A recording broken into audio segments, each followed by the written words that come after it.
Hi everyone. So we are on the eve of Pokemon Day as I'm recording this, and I've had for a while now notes sitting around about predictions and all that for almost a year actually. I remember right as the presents happened last year and the game was revealed. I was really excited because I love X and Y, I love Gen 6, and I wrote down a lot of predictions and I expanded upon those. I was gonna make a video, but I never got around to that. You know how 2024 was for me. And speaking of which, in that year since, Pokemon has said nothing about the game, and to that, I just want to say to Game Freak, thank you so much. Not only was I, less active both in my personal life and on this channel in 2024. I think taking a year off to just work on a Pokemon game and give me something about it is the biggest blessing I could ask for. And because of that, I'm more hyped for this game than anything since Ultra Sun, Ultra Moon. But that's besides the point. Um, I wanted to talk about what really to expect with ZA and what I think they're gonna do. Sort of. It's not gonna be your average predictions video. Well, it will be, but with a little twist. And I just want to talk about like what I think is gonna happen. I guess. All right. Well, onto the point itself. Well, really, we got to think about. First, talk about megas, right? And when X and Y came out, they were the first 3D games, and if you think about it for a minute, that's kind of why, in my, I think it's kind of my opinion, but if you think about how it had the smallest new Pokedex, and like the smallest amount of Pokemon introduced, and I think it still holds that title. Um, and there were so many. The original Dex is just colossal. That's actually something I really like about it. And you just had so many options for what you could do and so many past Pokemon. I think that was because like with these new 3D games, they really wanted to show these Pokemon off. Like, oh, here are these Pokemon you'll remember, but they're in 3D now. Come on, look at them, so cool. And that's why the priority was more the older ones. You'd have the Lucario, Dianthus Ace was a Gardevoir. All that was that's probably why they're prioritizing that. And with Megas, it was a similar philosophy.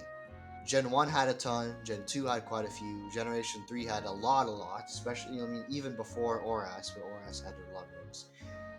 Sinnoh didn't have too many, and then Unova and Kalos have one each. Now, when you think about what the point of Mega Evolution was, it was remixing old Pokemon.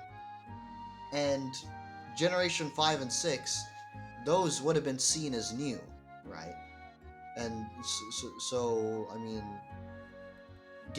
since these Pokemon are already fresh in people's minds, making them more fresh just didn't seem like a good idea, I guess. But now that's been flipped on its head. Mega Evolution isn't this new thing, and the whole point isn't that it's like, making old Pokemon fresh. The whole point is that it's this old thing that everyone misses and wants to see return.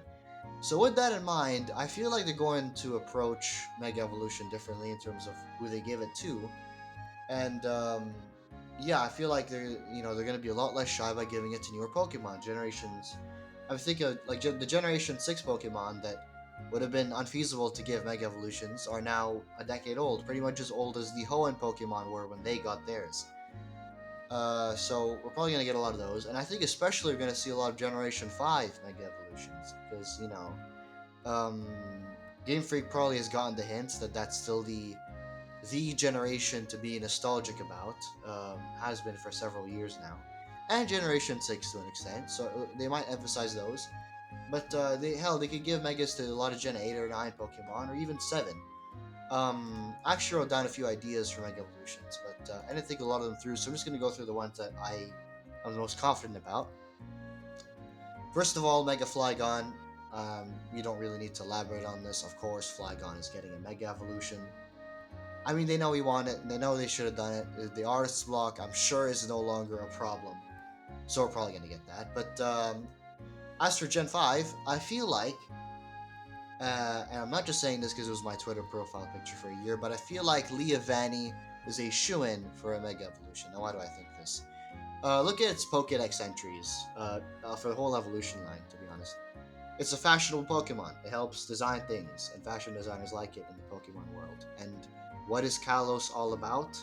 Fashion, beauty, style. It's a perfect fit, and Leavanny itself is a very capable Pokemon with a great design that hasn't really been used much. And, the kind of. It's reliable. You can just slap Swords Dance, Leaf Blade X Scissor on it, and you have a great team member. When you add a Mega Evolution to that, you can have something that really excels, especially in competitive. I mean, you could buff its speed, or you could give it a nice new ability. A lot of potential here, and it's for a Pokemon that I think really deserves it, and I'm sure a lot of people would agree with me on that. Thinking more as in terms of Gen 5, Chandelure, again, great design, could probably use a boost to be more viable and competitive, and as a Pokemon a lot of people like, so I feel like that would be a nice option. Um, in terms of what Gen 6 Pokemon could get Megas, because, I mean, it's going to be all about Kalos, so why not give the Generation 6 Pokemon Megas? Um, First of all, since this is a Legends game, I feel like the starters are going to be kind of, I mean, the former Kalos starters aren't going to be handed to you, right? They're going to be like the Sinnoh starters were in Legends Arceus, just kind of scattered around. So, I feel like then that it would be nice to give them Mega Evolutions to kind of give you more of a reason to add them to your team. And because, I mean, the Alola starters got Z moves, the Galar starters got their own Gmax forms. Let's give the Kalos starters their gimmick, since it would be thematically appropriate to do so, as we just mentioned. Um, Besides that, Xerneas and Yveltal. Now, you're going to have to remix these Pokemon somehow. They're definitely going to be involved in the story in some way, shape, or form. And, you had Origin, Dialga, and Palkia in Legends Arceus, and you had Primal Dialga and Kyogre in Oras. You have to give these Pokemon something. I mean, like, it's going to have to happen. And you could argue that they would be more inclined to go for something like an Origin form instead of a Mega, but given that Megas are going to be something that they clearly have a lot of focus on, given that they're pretty much the only thing that have been revealed to us thus far, that there's going to be Megas in it, and that's in Lumios, I think they could give them Mega forms. Yeah, I feel like, I mean, why not? And, there's a lot you could do with their designs, obviously. You could have Noivern, Go-Goat, and, oh, right. I'm looking at the document right now of what I predicted. And kind of wild card prediction here. Mega Smeargle. Now, obviously, France art. You can make that connection there. But, Smeargle is a gimmicky Pokemon, and, it would be kind of fun to have the idea of a Mega that can learn any move. And, for a casual playthrough, you could argue that, yeah, it would be hard. It would be kind of annoying for a player to get a Smeargle and go out of their way to get whatever moves they want on it before being able to use its Mega in whatever context they so choose. But, I mean, it may be just for competitive players or just for Dex completionists who just want every Mega. You could give it something like Prankster or Protean. You could raise its stats, make them all balanced. Obviously, it'd be, you have to tread lightly to not make it too broken, but it would be fun. Who doesn't want a gimmicky Mega like that? I feel like that'd be a nice choice. You could give it a nice design with a rainbow color palette. I mean, like a physical, thing forest. You get it. Moving on from Megas, I feel like regional forms. Those might happen. I can see those happening, and one I actually drew up because I'm so confident it's gonna happen. Rock Ghost, Colossian Palossand. I mean, Rock Ghost is an unused type combo somehow, and Palossand is a really cool Pokemon, and it going from a sandcastle to like a regular castle will be really nice, and you can have it based on. I based this particular design on Mont Saint Michel, which I think would look amazing. And look, I know the drawing just looks like a regular castle, but you guys get the idea. And it would be a great Pokemon. I feel like a lot of people would like it. And it'll be a nice way to plug the gaps and the remaining type combinations that they need to do. And speaking of which, Fire Fairy. I mean, come on, they kind of have to at this point. I mean, like, Kalos is the home of the fairy type, and, you know, it's a really cool type combination. I don't need to elaborate more on that, I don't think. And there's a lot you could do. Maybe some random Pokemon, maybe a starter, and we'll talk more about starters in a bit. But yeah, I predict there's gonna be a Fire Fairy Pokemon somewhere in ZA. Right. Call that loose. I think it's gonna happen. Um, and then, I mean, yeah, starters, right. I don't really have the other, like, Water and Fire locked in, but what I do have locked in is Snivy. Snivy is definitely going to be the grass starter, and that's because, well, first of all, I feel like the Legends games, if you're going to choose past starters to remix, right, my first choice would be the monotypes. I mean, they did Cyndaquil, they did, Oshawott, and I feel like, yeah, great. So, I mean, maybe Game Freak is with me on this one. And not only that, Snivy is literally based on European nobility. So there you have it. I mean it's a Pokemon people. It's one of the less popular grass starters, but it's not like people hate it. And I feel like you can bring it to the forefront by giving it a form like this. Oh, sorry, I need to catch my breath. You can give it a grass steel type, because grass steel types have historically done great, but sorry, my nose. Let's pause recording for a bit. Grass steel types have historically done well, and none of them really focused much on special attack. So it'd be a nice opportunity to have something like that there. I feel like it would be pretty useful and fun to use. Obviously, you have to make it all aristocratic and noble and all that, but yeah, I don't think that'd be very hard since it's already what superior is. You just have to amplify it. As for the other two, I think maybe Totodile, again, monotype. A lot of people like it, so it'd be fun to see it again. But I don't really have much locked in for that. Moving on, besides this Pokemon, which I'm sure you've probably made a few predictions of that or heard a few yourself, so hearing that is probably old news, but this is the interesting bit. So think about X and Y for a second. What's a lot of people don't like about it is that it's unfinished. People theorize, and so they're trying to meet the deadline for a worldwide release. They cut a lot of corners, and it's really sad to see because maybe they were gonna try and do this with Z or some other expanded release, but they never got around to that, and Sun and Moon happened, and then that was out the window. So maybe, with this huge Kalos project they're doing, maybe what they're trying to do is they're trying to go back to those old Kalos mysteries, those trademark things that people remember that just happened in X and Y and then were never elaborated on. Maybe we could see those tied up. And what I mean obviously stuff like No You're Not the One. But there's stuff like the letter in Coraway Station, there's the director, there's the usual place, there's stuff like that is just begging to be sealed up at this point. I mean, it's been a while, and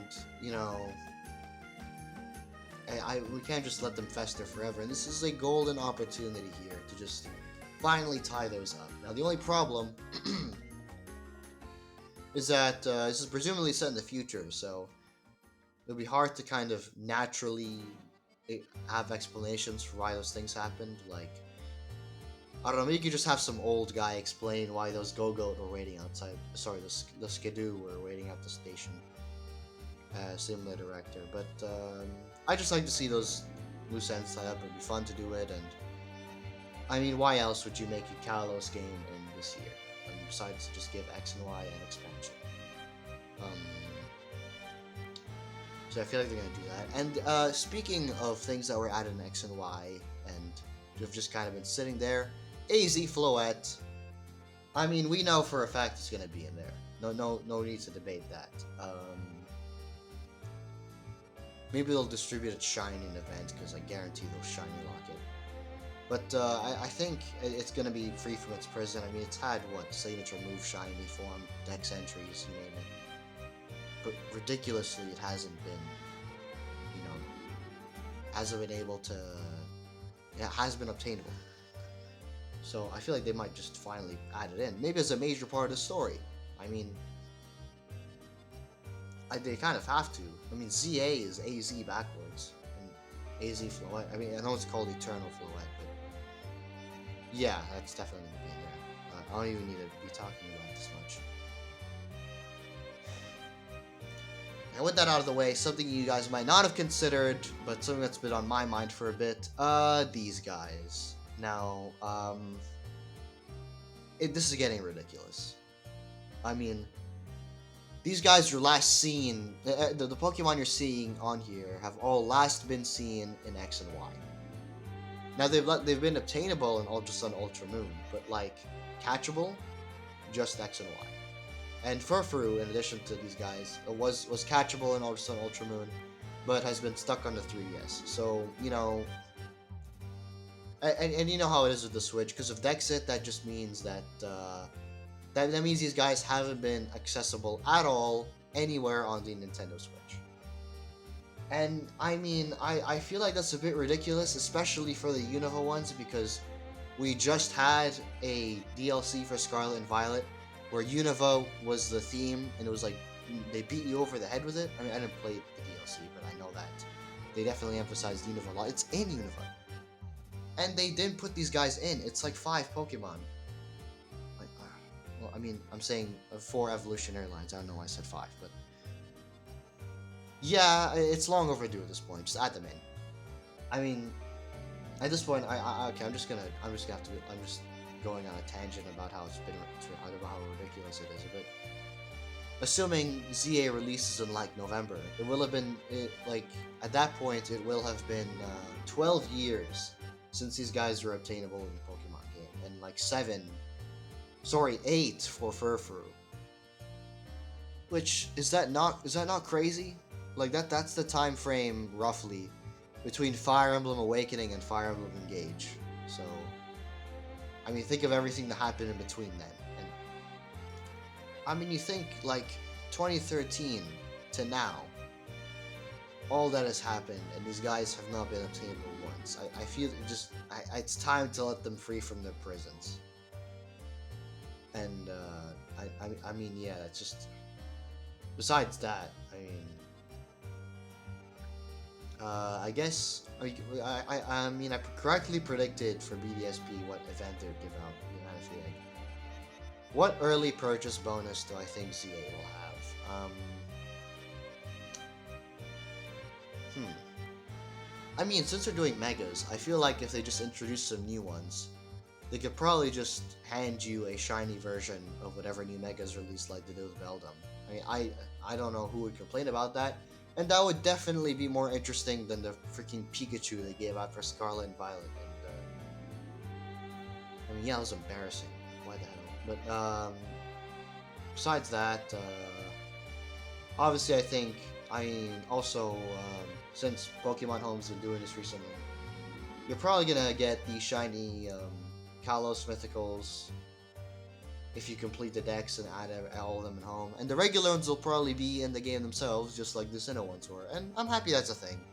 You know, I used to be of the notion that, like, oh no, these are events, make them special, but now I don't really care too much, and I feel like the popular opinion is that it's nice that these guys are obtainable. So if that's how it's gonna be, that's how it's gonna be, and I'm just glad their shiny forms will be out of prison. You know, you complete the decks, and yeah. There's a lot to be excited for, even if I'm wrong about all of this. And you're probably watching this after the present, so make sure to tell me how wrong I am. And yeah, I'll be excited nonetheless. I really like Kalos; it's underrated, and I'm glad they're doing this. And I am especially glad that they have been taking time off. I'm unimaginably glad. I'm really happy. I'm generally the kind where it's easy for me to wait for games. I can just like it's announced, okay, cool, and then I'll check back when it's out. I'll watch the trailers and everything, but if I'm really excited, that is. But even still, I'm glad they've taken their time, and I'm seeing that a lot of people are glad they're taking their time, and that's awesome. So I'm optimistic. I can't wait to see what they unveil tomorrow, and you know, I can't wait to pick up the game. I know the Switch 2 will probably be out by then, and it's tradition for Pokemon to release at least one swan song for each handheld. Crystal, Emerald, Black 2, White 2, or Sun, Ultra Moon, and that's what we have here. And those games usually end up being pretty good. So yeah, I feel like Pokemon's mastered the hardware. I mean, I feel like Game Freak has mastered the Switch hardware. Well, not mastered, nowhere near mastered, but they've gotten a grasp of it, I hope. So yeah, I'm ready to just have a fun time in the game. Hopefully catch Patrat again. Maybe I'm into monkeys. Yeah, that'd be fun. Thank you guys for listening to all this, and I hope you enjoy ZA. And if you haven't played X and Y yet, I'd recommend them. They're really fun games, and I mean they may be easy, but they're charming. They're charming, and they're cool. See you guys, and happy Pokemon Day, I guess. I'm recording this before Pokemon Day, but see ya.